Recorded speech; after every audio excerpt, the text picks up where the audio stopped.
एक नए बात को लेकर के। दोस्तों, आज जो है विशेष बात है मज़दूरों और किसानों की। मज़दूरों को और किसानों से हम बात इसलिए करना चाहते हैं कि कल उनका कॉल है 12 फरवरी का। 10 जो ट्रेड यूनियन है, सेंट्रल ट्रेड यूनियन है 10, उनका कॉल है। और उसमें SKM संयुक्त किसान मोर्चा, भारतीय संयुक्त किसान मोर्चा भी उसमें शामिल है। और ये भारतीय किसान मोर्चा जो है, संयुक्त किसान मोर्चा जो है, ये 500 संगठनों का संयुक्त मोर्चा है। तो 500 संगठन और 10 ट्रेड यूनियन है। 10 ट्रेड यूनियन है मतलब सेंट्रल ट्रेड यूनियन है। इसमें तो कई ट्रेड यूनियन है, अलग अलग फैक्ट्रियों में जो ट्रेड यूनियन है उन सब का समूचा मिला करके ये है। आप देखिए कि हिंद मजदूर सभा में ही 91 लाख मेंबर हैं, 92 लाख मेंबर हैं। तो बाकी सब मिला के, और हिंद मजदूर सभा का तो मतलब दूसरा या तीसरा नंबर है शायद। भारतीय जनता पार्टी ज़्यादा है, लेकिन भारतीय जनता पार्टी इसमें शामिल नहीं है। इंटक है, HMS है, CPI है, CPM है, और ऐसे कई 10 यूनियन हैं जिन्होंने ये कॉल दिया है। और कॉल इसलिए दिया है कि अब कॉल ओरिजिनली तो ये था कि भाई जो आपने 4 कोड बनाए हैं उन्हें ख़त्म करिए और वापस जो है मज़दूरों के हितों के जो कानून थे, 44 कानून थे, वो ही वापस लागू कीजिए। हम इन हायर एंड फायर की पॉलिसीज़ को और इस निजीकरण की पॉलिसीज़ को नहीं मानते हैं। और आप जो ये एक एक घंटे का हिसाब करवाने की कोशिश कर रहे हैं और पेंशन और ग्रेच्युटी ख़त्म करने की बातें कर रहे हैं, इसको हम कभी भी स्वीकार नहीं करेंगे। मज़दूरों ने कहा है कि हमने ये कानून कोई भीख में नहीं मिले, हमें ये हमने लड़ के लिए हैं और हमें आज भी लड़ने का मादा है। हम फिर लड़ेंगे। अगर आप ये नहीं मानेंगे तो हम आपकी चूल्हे हिला देंगे, लेकिन इन कानूनों को स्वीकार नहीं करेंगे। उन्होंने कहा कि 8 घंटे का जो कानून है मज़दूरों के फैक्ट्री में, 8 घंटे का कानून फैक्ट्री या और किसी भी जगह जो 8 घंटे का कानून है, वो ऐतिहासिक कानून है। और वो भारत के मज़दूरों के आंदोलन से नहीं मिला, वो मिला है शिकागो के, अमेरिका के शिकागो के आंदोलन से। वहाँ पर आज से कोई 150-180 साल पहले 1809 में या 8 में या 10 में, पता नहीं, मेरे को याद नहीं रहा, बहुत बड़ा आंदोलन हुआ और वो काम के घंटों के लिए हुआ। वहाँ पर बहुत ज़्यादा इसी तरह की मारामारी चल रही थी। लोगों को 17-17, 18-18 घंटे, 20-20 घंटे काम कराया जाता था। कभी कभी तो सोने भी नहीं दिया जाता था, 24 घंटे काम करना होता था। तो ऐसे समय में वहाँ के लोगों ने हड़ताल की, पुलिस बीच में आई, गोलाबारी हुई, लोग मरे, और इस तरह से वो बहुत ही भयंकर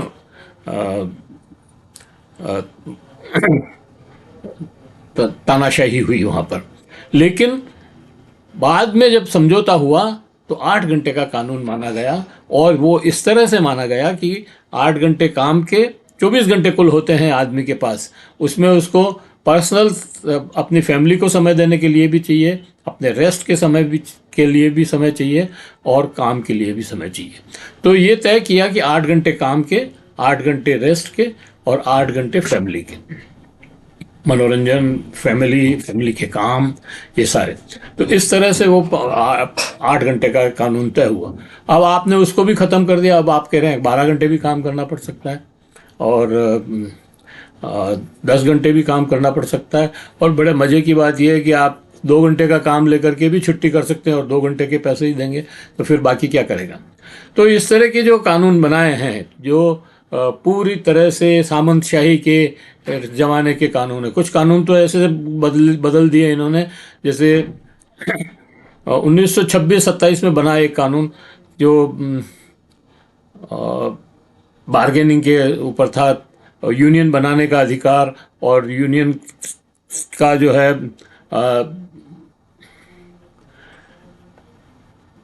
तो उन कानूनों को भी जो अंग्रेजों के ज़माने में बने, और वो तो एक कानून की बात कर रहा हूँ, उसके बाद बहुत सारे कानून 1947 तक बने थे, उन सबको आपने ख़त्म कर दिया और एक कोड लिया है, उसमें गड़मगड़ करके और सारे कानूनों को मिला दिए, और अब उसकी कोई जिम्मेदारी नहीं है।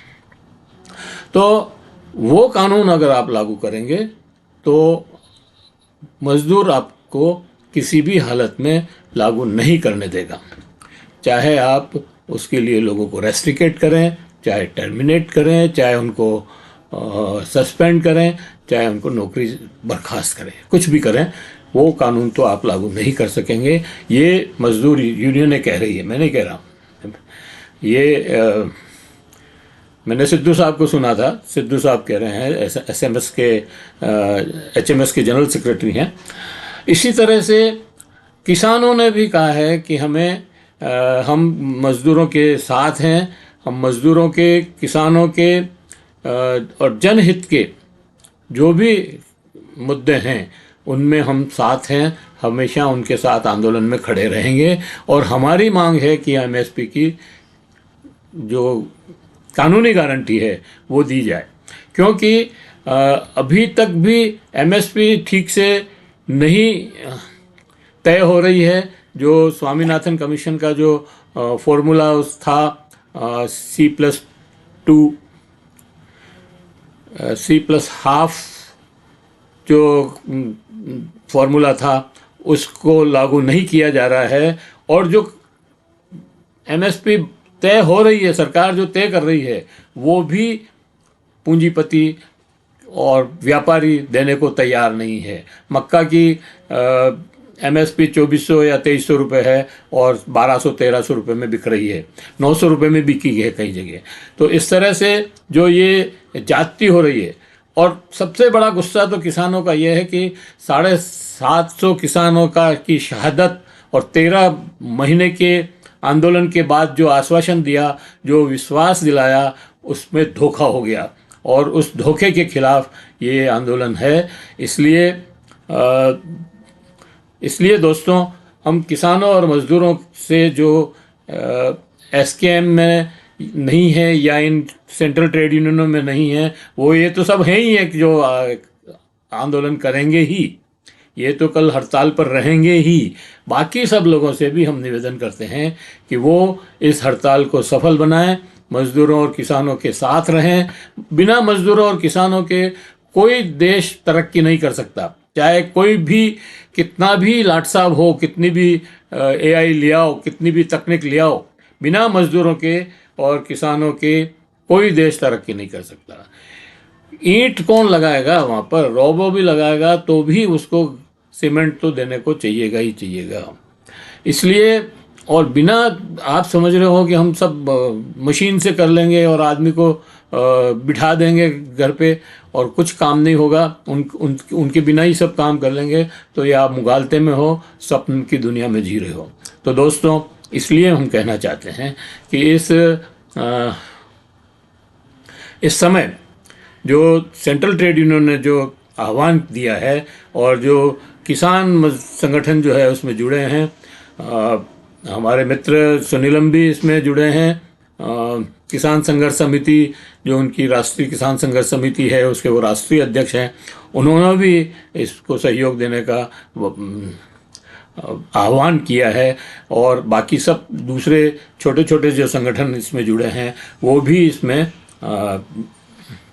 सहयोग करेंगे।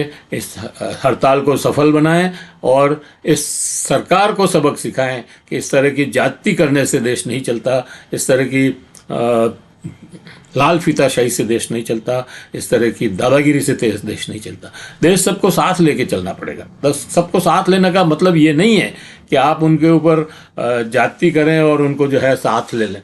साथ तभी आएंगे कि उनको संतुष्ट करेंगे, उनके काम को संतुष्ट करेंगे, उनके अरमानों को संतुष्ट करेंगे, उनकी रोजी रोटी के जो सवाल हैं उनको हल करेंगे, तभी आपके साथ आएंगे। तो मैं इस वीडियो को यहीं समाप्त करता हूं। आशा करता हूं कि आपको ये वीडियो पसंद आया होगा। पसंद आया हो तो लाइक करें, फॉरवर्ड करें और लोगों को भी भेजें। और अगर वीडियो अच्छे लग रहे हैं तो और अभी तक आपने अगर हमारे YouTube चैनल महावीर समता संदेश को सब्सक्राइब न किया है तो सब्सक्राइब कर लें, बेल आइकन दबाना न भूलें। जय हिंद, जय भारत।